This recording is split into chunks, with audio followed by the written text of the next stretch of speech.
రైతు పరిస్థితి ఇట్లా పోరాడు చెందించి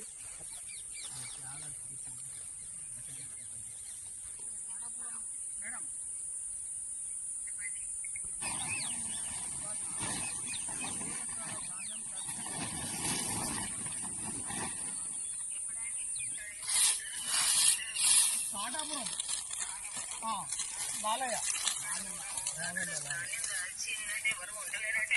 7 ఎకరాల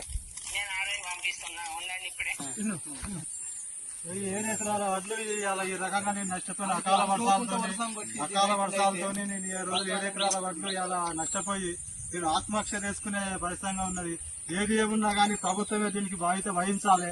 ఈ ప్రభుత్వం ఇంత నిర్లక్ష్య ప్రభుత్వం, అధికారులు కూడా ఎవరు కూడా ఈ రైతులు పట్టించుకుని నాదులు లేరు ఈ రోజులల్లా. ఎందుకంటే నేను ఎందుకు బతకాలి, ఏం చేయాలి, రైతు బంధు లేదు, రైతు బీమా లేదు ఈ రోజులల్లా.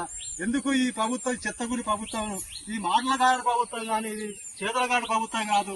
ఇది ఎందుకంటే ఇది రైతులు రక్తం తాగి రైతు దగ్గర రాజ్యం ఆట విద్యార్థులు ఎగర్చామట. ఈ రాజ్యం కూడా ఈ రోజులో రైతులతో పెట్టుకొని ఈ రోజు రాజ్యం కూడా ఇది బాగుపడే పొజిషన్ లేదని నేను ఈ రోజు మీడియా ద్వారా నేను చెప్తా ఉన్నా. ఎట్లా చేసినా వడ్లు ఎవరో కొనుక్కుంటే ఆత్మహత్య చేసుకుంటా. దీనికి కాంగ్రెస్ పార్టీ దీనికి బాధ్యత వహించాలని కూడా నేను ఇలా చెప్తా ఉన్నా.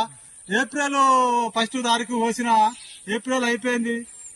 ఇలా 2వ నెల కూడా ఇది వచ్చే ఉన్నది. అకాల వర్షాల వల్ల ఈ వడ్లు మొత్తం నానిపోయి ఈ రోజు నేను ఆత్మహత్య చేసుకునే పరిస్థితి ఉన్నది. ఏ అధికారులైనా ఎవరైనా వచ్చి దయచేసి ఈ వడ్లని కొనుగోలు చేసి ఇవాళ రైతుకు ఇంత అన్నం పెట్టే పొజిషన్ చేయాలి. ఇవాళ రైతు ఇవాళ రాజ్యాన్ని చేస్తాడు.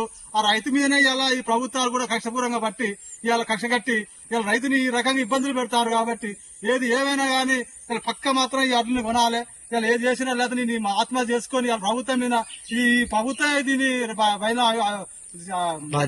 బాధ్యత వహించాలని కూడా నేను తెలియజేస్తున్నా.